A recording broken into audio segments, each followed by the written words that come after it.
Student, आज का हमारा जो क्लास 10 का सेकंड लेक्चर है वो है about definition of chemical equilibrium. तो जैसे कि इक्विलिब्रियम या बैलेंस आपको मैंने पहले समझाया था कि जब दोनों साइड्स बराबर हो जाते हैं तो हम उसको कहते हैं कि ये सिस्टम इक्विलिब्रियम में आ गया है। तो डायनामिक इक्विलिब्रियम या केमिकल इक्विलिब्रियम में हम कहते हैं when the rate of forward reaction is equal to the rate of reverse reaction.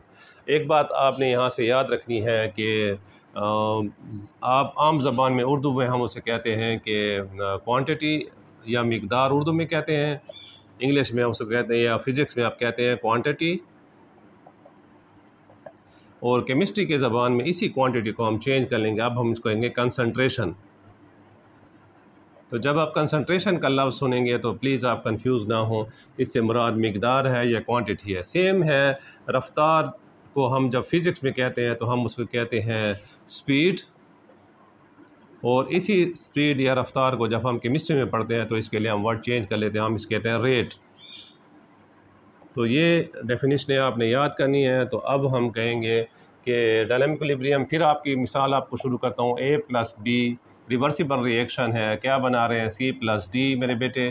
तो इधर वाली साइड को हम कहेंगे कि ये हमारे पास रिएक्टेंट्स हो गए और ये हमारे पास प्रोडक्ट हो गए। इसको हम P से ज़ाहिर कर लेते हैं और इसको हम R से ज़ाहिर करते हैं। तो जिस रफ्तार से, जिस रेट से, जिस स्पीड से A और B यानी कि रिएक्टेंट मिलकर प्रोडक्ट बना रहेंगे, इसको हम कहेंगे रेट ऑफ फॉरवर्ड रिएक्शन। और जिस रफ्तार से दोबारा प्रोडक्ट जो है वो रिएक्टेंट बनाएंगे, इसको हम कहेंगे रेट ऑफ रिवर्स रिएक्शन। तो डायनामिक इक्विलिब्रियम की डेफिनेशन ये होगी कि when the rate of forward reaction become equal to the rate of reverse reaction.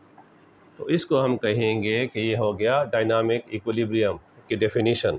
फिर रिवाइज कर देता हूँ आपको। When the rate of forward reaction is equal to the rate of reverse reaction, this is called dynamic equilibrium. Thank you so much.